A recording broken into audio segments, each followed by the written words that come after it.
Burak Pajajaran, ketika mahkota menemukan tahtanya yang baru. Langit di atas pakuan Pajajaran kelabu, bukan karena awan hujan, melainkan karena asap dan debu dari pertahanan yang mulai runtuh. Tahun 1579 Masehi, ibu kota termegah di Tatar Sunda itu tengah menghadapi senjakalanya. Serangan gabungan dari Kesultanan Banten dan Cirebon tak lagi bisa dibendung. Tembok-tembok kokoh yang telah berdiri berabad-abad kini bergetar di bawah dentuman meriam dan sorak-sorai pasukan penyerbu. Di dalam istana yang carut-marut, Prabu Ragamulia, yang juga bergelar Prabu Surya Kancana, raja terakhir Pajajaran, menatap pusaka-pusaka keraton dengan tatapan nanar. Ia tahu, secara raga, kerajaan yang dibangun oleh Sri Baduga Maharaja telah sampai pada penghujungnya. Namun, ia juga tahu bahwa jiwa dan semangat Pajajaran, semangat orang Sunda, tidak boleh ikut sirna. Sang Prabu memanggil 4 orang abdi dalamnya yang paling setia dan berilmu tinggi. Mereka adalah Jaya Perkasa, Sang Hyang Hawu, Terong Peot, dan Kondang Hapa. Keempatnya dikenal sebagai Ganda Galante, para penjaga pusaka dan rahasia negara. Dengarkan, titah Prabu Ragamulia dengan suara berat namun tegas. Pakuan akan segera jatuh. Tubuhku mungkin akan sirna bersama puing-puing istana ini, tetapi warisan Pajajaran harus tetap hidup. Bawa semua pusaka ini ke arah timur. Cari Prabu Geusan Ulun di kerajaan Sumedang Larang. Matanya kemudian tertuju pada sebuah mahkota gemerlap yang terbuat dari emas, bertatahkan permata pilihan. Itulah mahkota Binokasih, mahkota yang telah menjadi saksi bisu kejayaan Raja-Raja Sunda selama lebih dari 2 abad. Terutama ini, lanjut Sang Prabu sambil mengangkat mahkota itu dengan hormat. Ini bukan sekadar penutup kepala. Ini adalah simbol kedaulatan, kehormatan, dan legitimasi Tatar Sunda. Serahkan mahkota ini kepada Geusan Ulun. Katakan padanya, Pajajaran telah burak, bubar, hancur lebur, tetapi semangatnya kini kami titipkan di pundaknya.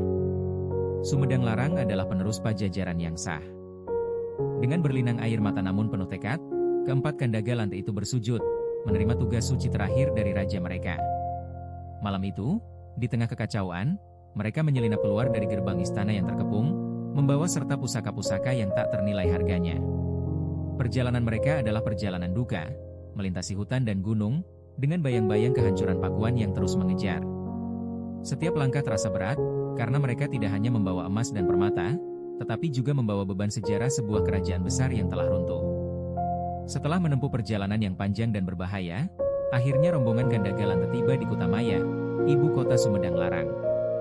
Kehadiran mereka disambut dengan penuh tanda tanya, namun juga dengan kehormatan. Mereka segera dihadapkan pada Prabu Geusan Ulun, seorang raja muda yang bijaksana dan berwibawa.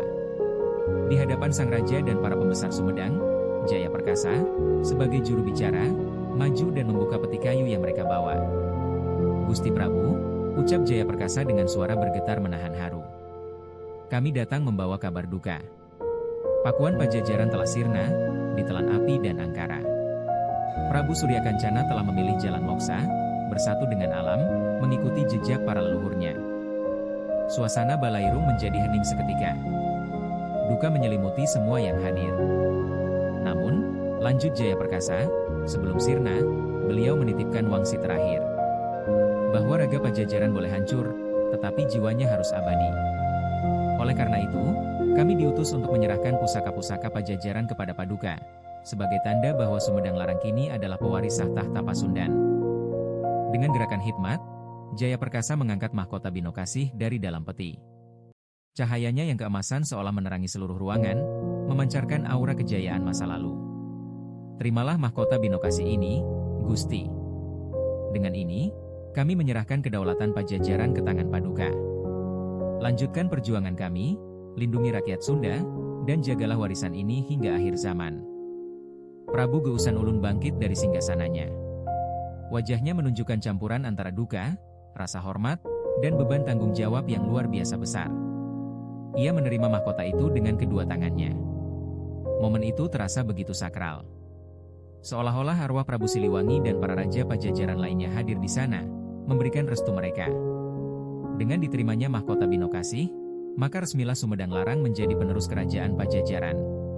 Peristiwa inilah yang disebut Burak Pajajaran, hancurnya kerajaan secara fisik, namun semangat dan kedaulatannya meledak atau menyebar dan kemudian bersemi kembali di tempat lain, yaitu di Sumedang.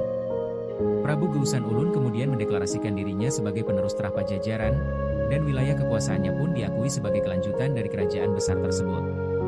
Mahkota Binokasi tidak pernah ia kenakan sebagai perhiasan sehari-hari, melainkan disimpan sebagai pusaka agung yang melambangkan amanah besar yang diembannya. Hingga hari ini, mahkota tersebut masih tersimpan dengan baik di Museum Prabu Geusan Ulun, Sumedang. Ia bukan lagi sekadar perhiasan emas, melainkan saksi bisu dari sebuah episode paling penting dalam sejarah Sunda, saat sebuah kerajaan besar memilih untuk tidak mati, melainkan mewariskan jiwanya agar terus hidup abadi.